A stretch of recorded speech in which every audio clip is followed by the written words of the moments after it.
An evening game of billiards.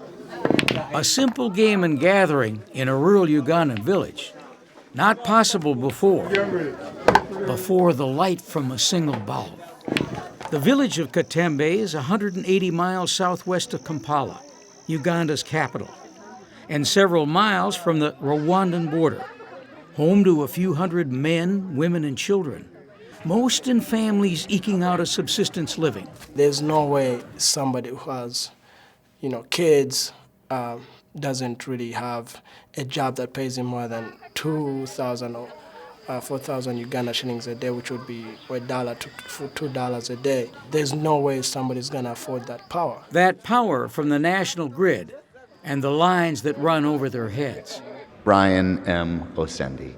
Brian Osendi is a 2011 St. Thomas graduate whose mother grew up in the village and whose grandmother still lives there. I always had this dream to bring power to my mom's village. A dream born at night during a rainstorm. And it was so dark that I could not see the road.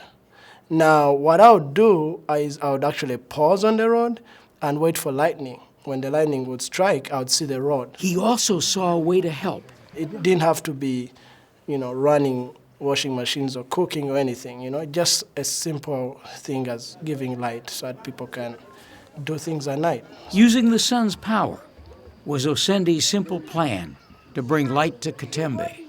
I used 8 solar panels. The panels charge 4 batteries, conducting electricity through 6,500 feet of wire to 46 homes, a school, and 2 health centers that we wired, or 2 clinics. All of us were just open and waiting to find out what adventure we had started ourselves on. Molly Rolfsmeyer, wife of engineering professor John Abraham, was one of 15 volunteers from the St. Thomas community who did the work.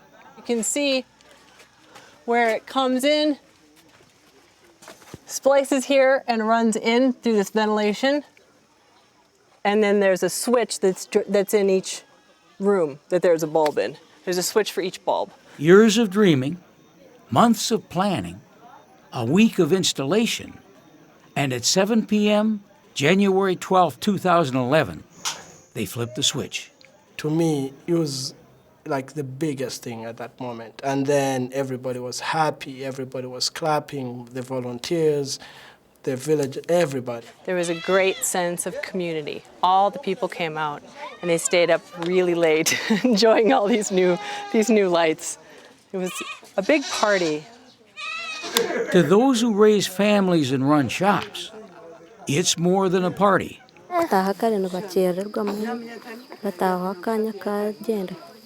Amashanyarazi icungiro mu magara ganje nkampemba parafino muyikaguntaho mbaha naki kuka hatindiji. Businesses have sprouted. The community is much safer because of the security lights. The community is so much more vibrant right now.